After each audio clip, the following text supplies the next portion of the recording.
Today on ATV 360, the new student apartments. Does the university need this type of expansion?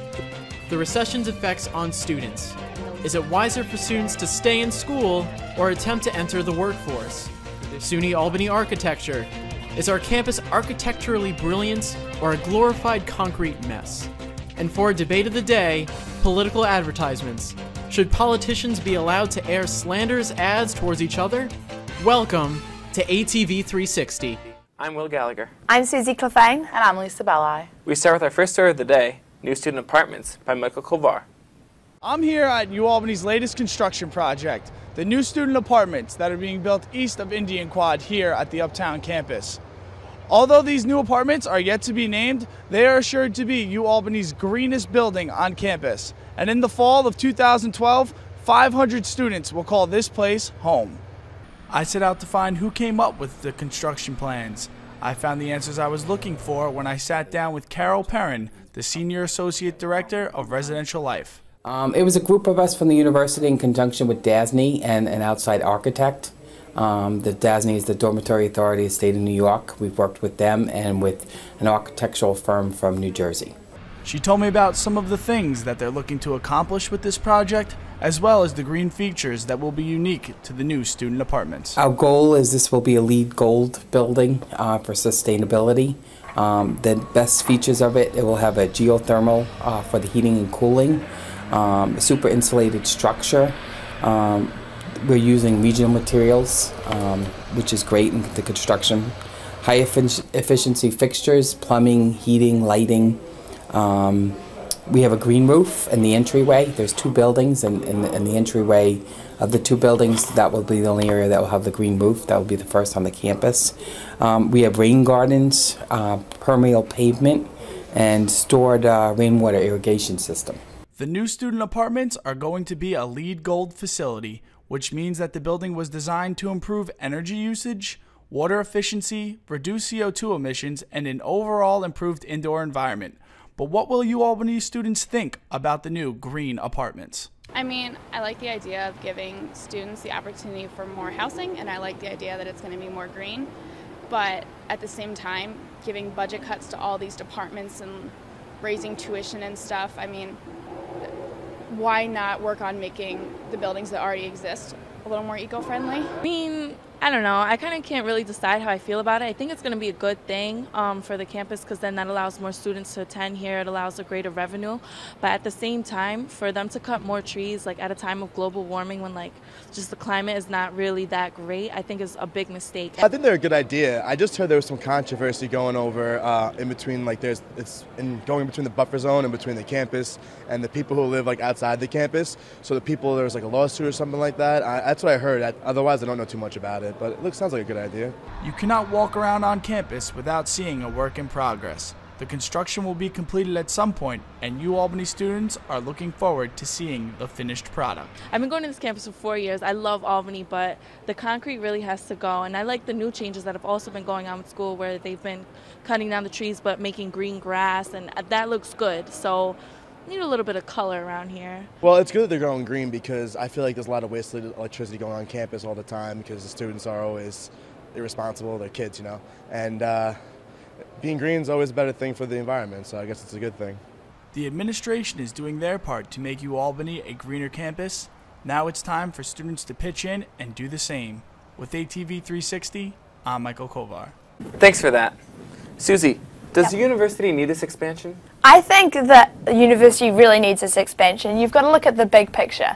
To get students to come to a university, you've got to have good facilities. So by building these new buildings that are going to be really, really good and green, then you're going to attract more students. So it's a good business venture. I just think it's a load of crap. Basically, we have so much space on campus, and people are saying overcrowding. Why don't you go into Indian Tower, Dutch Tower, Colonial Tower, or even State Tower and see how big those rooms are? Those rooms are huge, and they only have 2 people in it. We need to make those rooms into triples. If you do that, you're going to have from 508 students, you're going to go to 758 students in those towers. Have you lived in one of those rooms with 3 people? Yeah? and you found it fine, because I lived in with just 2 people, and I felt like there wasn't enough space. I mean, in one of the rooms with 6 people, there wasn't enough space. I felt I had to get out of my room sometimes just because. Yeah, but you're in a dormitory. You're living in a dorm, like you're living with people. So you're not gonna have your own space all the time. You need to understand that you're living with people. You need to learn to live with people, and people are in triples in teeny tiny little rooms in those low rises, and that's not fair. Those triples should be in the towers, and these apartments are they're a waste of money that can be used. I don't think they are. If you can stop having the 3 by having these new apartments, then I mean that's a great option. Well, let me ask you a question though. We know that we're going to have all these big budget cuts, and we're going to lose a lot of departments. Do you think crowding people would hinder people's wanting to come here, or did you watch our show last week? Because Kevin very nicely told us that those budgets are 2 totally different budgets. So the department budgets and how Steva Jeremiah in the piece. Just have to correct you for a minute, Steva.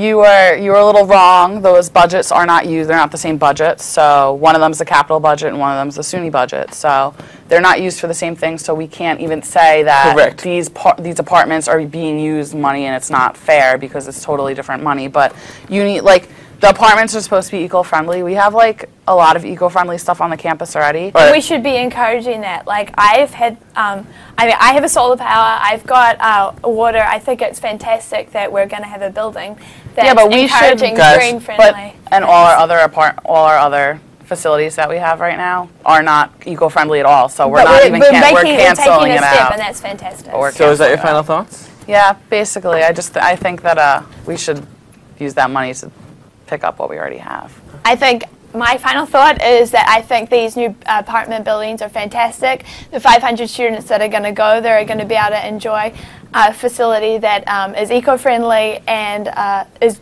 a benefit and a good thing for the university. We now turn to our next story, The Recession's Effect on Students by Joseph Chaparro. As the U.S. is still in a recession, many graduating students are having difficulty in finding a job. Many students are faced with fierce competition in the job market as they compete with those who hold experience. Yeah, I'm trying to stay in school as long as I can, because I think it'll be difficult to find a job right now, especially if you don't have, the field I'm going into, if I don't have my master's, it's going to be hard to find a good job. My sister just graduated actually last year, and she was trying to become a teacher. She says it's tough right now for her. So for what I'm seeing so far in the news and stuff, the economy's not doing much better. A little bit. I was planning on going to grad school anyway, but I think this is now going to make me definitely go. I think it'll be harder to find a job, especially in a business finance kind of field. With the way the economy is, I feel like it'll be harder. But also because the economy is coming back, we'll see where it is when I graduate in 3 years. At work, a lot of parents support their children's decisions to not go to school because of the economy, but for me, given the time it takes for me to get out, it'll be another 1.5 years before I'm done. So I'm not as worried, only because that's another 1.5 years that our economy has time to recover, which, it'll take a lot longer than 1.5 years, but I'm hoping within that time it will have some more advancements. As students begin to worry about their future in the job market, landing a job after graduation is becoming more like a distant dream. Marie Rabideau, the Career Services Counselor, advises students to plan ahead as they begin their job search. When the market is competitive and tight, it's really important to have relevant experience. So if they don't have any relevant experience, they need to get that either through an internship or something non-formal like volunteering or joining clubs and activities to develop important skills that employers might be looking for, such as team skills, interpersonal skills, organizational skills. Our May 2008 senior survey that we do, we look at who has a job by graduation, 0 to 3 months out and 3 to 6 months out. So of those at 6 months out, 38% had found a job, and there was another 11% who were still searching. And then the rest were going to graduate school. So it can take a while to find a job, and those who have the relevant experience are going to have an easier time than those who don't. Also, it's important to be realistic and maybe adjust your expectations. Maybe you have to broaden your geographic area you were looking at as far as, do you have to relocate to find a decent job? Do you have to, maybe start at a slightly lower position and work your way up? For help with putting together a resume and finding advice about the job search, students can visit the Career Services Counseling Center, located on the first floor of the Science Library. For ATV 360, I'm Joseph Chaparro. Thanks, Joseph. Now, Lisa, is it wise that students stay in school as long as they can? Oh, definitely, definitely. I think that students should stay in school as long as they can because, according to the New York Times, the average starting salaries are down 5%, and there's only 5% of people getting jobs. 5% more people getting jobs, from the graduating classes from May 2010. So it's not really a good idea to just go out into the job force with minimal experience. You should go and get your master's, your PhD. Bachelor's just really doesn't cut it in our economy anymore in order to do well. I think you have to also look at what degree you're trying to get. For me, as a journalism major, I don't think there's going to be that much more of a benefit me going to graduate school. However, if I get an internship, like Marie said, then I'll have some experience in the workforce and I'll be able to use my skills that I've been developing through my internship opposed to, going to graduate school and studying more. I feel like it's a bit of a cop-out when people, can't take that next step and go into the workforce. People need to, get out there and do some work and get some experience. Well, the other side of that story is that you can't get experience if you're not experienced enough. I want to be a reporter, I want to be a sports reporter, or I want to be a teacher. Two total opposite sides of the spectrum, but for sports reporting, I can go to Connecticut School of Broadcasting like my brother did and learn how to use all the devices and the equipment, because being knowledgeable on the behind-the-scenes stuff and being knowledgeable and things like that is great, and you need to have as much knowledge as you can in order to go on the workforce. And for teachers, you need your master's in order to teach, so you need to go to graduate school. That's exactly my point. If you do need it for teaching, then fine, go to graduate school. But I don't think you necessarily need to do that. You've also got to look at the fact that even if you do get a graduate degree, you're not necessarily going to get a higher paying job. As there aren't so many jobs available, you may not necessarily get out there, and you're going to have this huge debt. For 2 years at graduate school, it's $50,000 plus living expenses where you're not working. Well, what graduate school are you referring to? I got this from Peterson.com, and it was an overall general idea, so it could be more, it could be less, but approximately that's a lot of money, 50 grand. I mean. Now let me ask you guys, Suzy, you mentioned that, do you think that grad school, sometimes like you said, you need it to get a degree or to do a certain job, but do you think sometimes it can just be an excuse to not have to face the real world and can be more of a debt problem than a solution?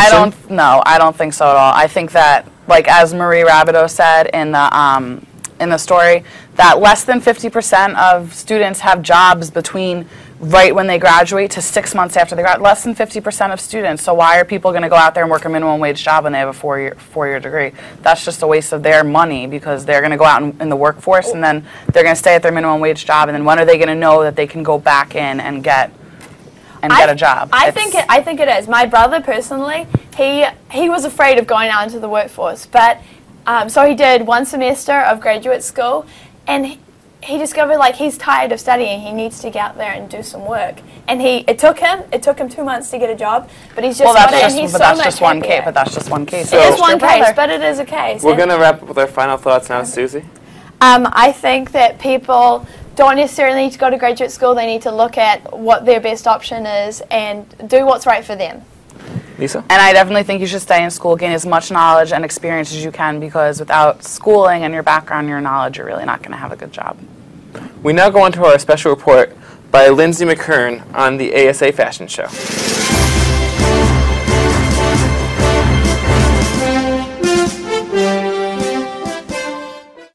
Hi, I'm Lindsay McKern, standing in the Performing Arts Center, where our African Student Association will be holding their fashion show on November 21st. VIP tickets are $12 and include complimentary gift bags as well as closer seats to the stage. General tickets are $8 in advance and $10 at the door. Advance tickets will be sold at the Student Association office. For this year's ASA student-led fashion show, all profits will go to SAFA, Save Africa from AIDS. With the theme being Ankara Promenade, meaning African print on a walkway, you can expect to see African fashions donated from talented designers and worn by both male and female student models who are currently taking part in intense practices and rehearsals. You can also expect to hear a wide range of music, from African to Caribbean to American. This ASA event is sponsored by New African Women, a magazine from the United Kingdom, I Am the New Black magazine, as well as African Times, a magazine from Australia. Attire is semi-formal. So come support ASA in their effort to help save Africa from AIDS. From the Performing Arts Center for ATV 360, I'm Lindsay McKern. Thanks, Lindsay. We now turn to our next story by Ivana Elliott about SUNY Albany architecture. Looking at the uptown campus of SUNY Albany, it is near impossible not to notice the immense amount of concrete everywhere. Assistant Provost William Hedberg, an architecture enthusiast, spoke with us about the design of this so-called concrete jungle. I've talked to students who were here when the campus was first constructed, and it was a stunner. It's fashioned out of concrete and glass and steel. Those are distinguishing characteristics of stone architecture, marrying traditional classical forms with modern construction materials. As it freshly poured concrete, it gleamed white. So I think, particularly at the start, I think people were, it was inspiring, it was modern, it was new. And then over time, I think as the campus aged, many grew less satisfied with it. I caught up with some current students about their views on the architecture here at SUNY Albany. I think that it creates a lot of wind. It's kind of cool, like the big arcs and the high ceilings, and it keeps you covered when it's raining. But it's really windy and it's pretty cold on campus. And the color is a little gray. It could be a little brighter. There could be more like green and more flowers. It's a little depressing in the winter. I've heard a lot of stories about how it's like modeled after the University of New Mexico, and the arches are supposed to circulate wind, so it makes it windy. I don't know. It's kind of just a dreary campus. I don't know. It doesn't seem very college-like. I mean, I guess it's convenient because all the classes are in one central location, but it's just kind of ugly. There's a couple of things here and there, like the new shiny building, which is the administration building. That's pretty nice, but we're students. We don't really go in there. I heard that the campus was originally designed for Arizona, and that it was meant to have big airy spaces because of that. But we're in central New York, not Arizona. I feel like it's nice and all, but as you look around, everything looks really the same.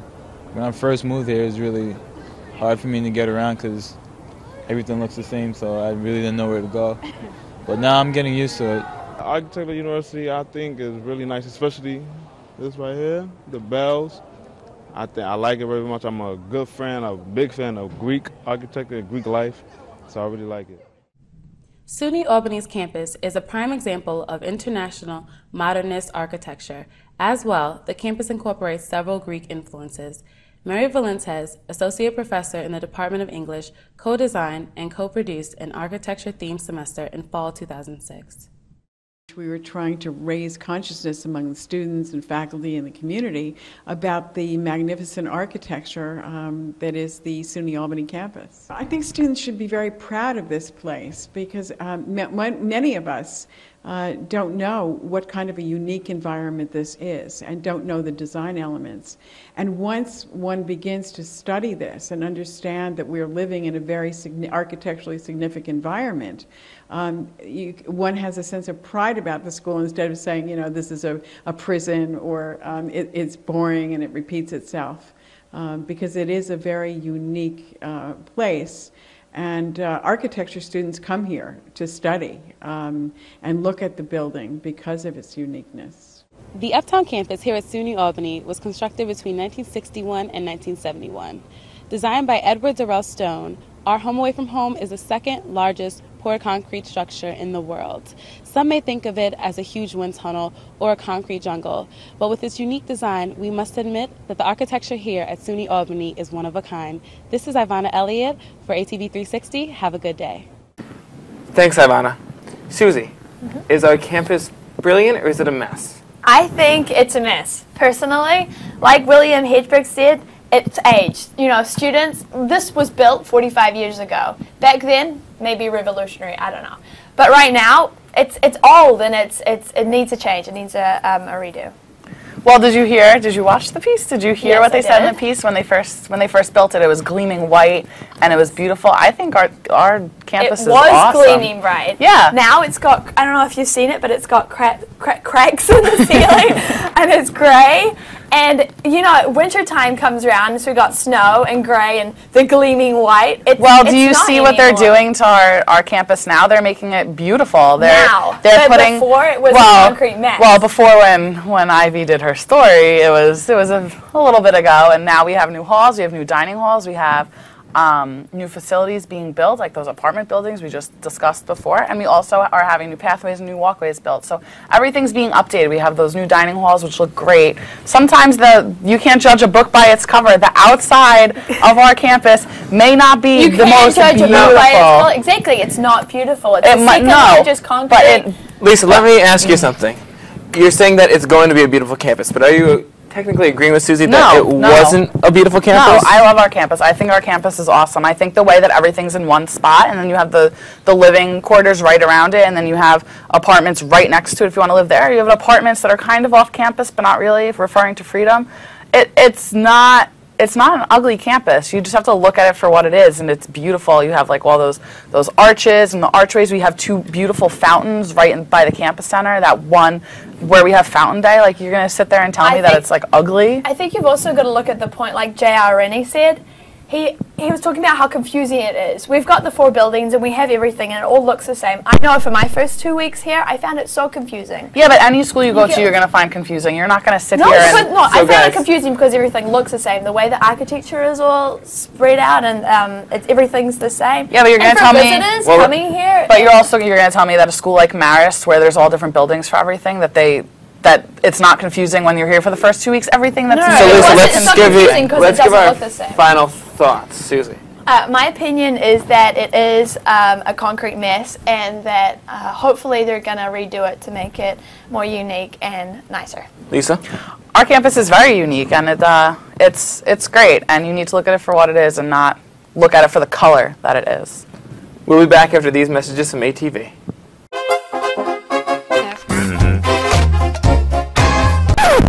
My armpits, they fucking smell like garlic.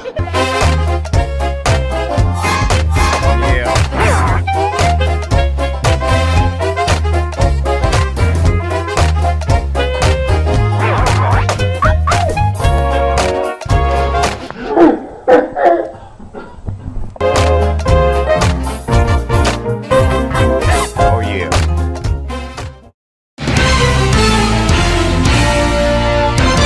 Welcome back. Now on to our debate of the day.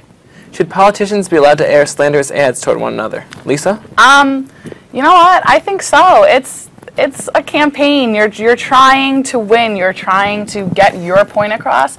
And it's also great because negative ads aren't negative in the fact that they're mean, because that's not the type of ad I'm talking about. I'm talking about the type of ad that shows what the other person hasn't done and proves them to not be who they say that they're going to be, rather than defaming them and using all this libel and calling them all these names, which is... I don't feel like it's a politician's job to be pointing out that. I think it's the media's job to be pointing out the fact that this politician hasn't kept up with whatever they promised last time, and you know, it has got, what, a scandalous background or whatever. It's not the other politician's job. Their job is to be focusing on their own campaign, what they want to do for the people. I don't agree with so let's say you're debating against somebody, and right now, and something I say is wrong. You're going to sit there and not call me out on it, or I'm saying something. Advertising. I'm talking about advertising, Yeah. where you go out of your way, not in the debate, but an ad where you put it on TV when instead of trying to get your point across. Suzy, when you advertise to the public, the general public isn't going to sit there, and I'm in a political campaign class, and the general public is going to have more emotion towards an ad that is that is saying this person didn't do this and well I will, and this person didn't do this but I will, because you're trying to prove yourself. So you're not going to sit back and say, well, they're doing all these things wrong, but I'm going to let the media take care of it. No, it's the politician's job to do it, and these ads are great because it airs all the dirty laundry that no one else has the guts to say. And when you air dirty laundry that people need to see, they're biased. It's good. That's the other issue. Is like the way. Why wouldn't you be biased? You want to win. I'm not disagreeing with the fact they should be biased, but I'm saying that they are biased. That's why it is the media's prerogative to be be that. They need to be objective. It's so subjective when people. So you're telling me that the news is unbiased? No, I'm not saying that. I was gonna say. I'm saying if it was a perfect world and the media was, objective, then they would be doing their job properly, and they would be getting facts from both sides. And hopefully the public is able to get a pretty level-headed news source to be getting facts. Now let's look at something else. Former President Bill Clinton was actually in the Capital Region today, and he said one of the big issues with campaigns the past few years, this year especially, is that the elections haven't been about the people anymore. It's become more about, like you guys are fighting about, these ads. But he said the ads aren't going to be, he does something wrong, but I'm going to do this. It's just he does something wrong, he does something wrong, she does something wrong. Yeah, no, because you need to understand, I mean, I hope Suzy does, because she's a field hockey player. Competition's healthy. You need to prove the other person wrong. When she's on the field playing, she's not going to sit there and say, oh, blah, blah, blah, field hockey competition is different from politics. See, but it's competition. Everything's competition. Healthy competition is, you need banter back and forth. You need all of that. When they're not focusing on their own points and stuff, they're making the lesser of two evils right now. People don't trust politicians. What? Sorry. Sorry, we have to wrap it up. So, Suzy, final thoughts. My final thought is politicians, ads, and the slander that goes with them, it's bad, and they need to stop it. People need to focus on their points and what they want. Lisa?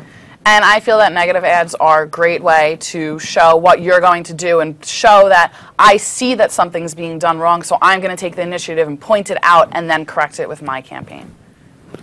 All right, thank you. That's our show for today. I'm Will Gallagher. I'm Suzy Clefane. And I'm Lisa Belli. Stay tuned for ATV 360 weather.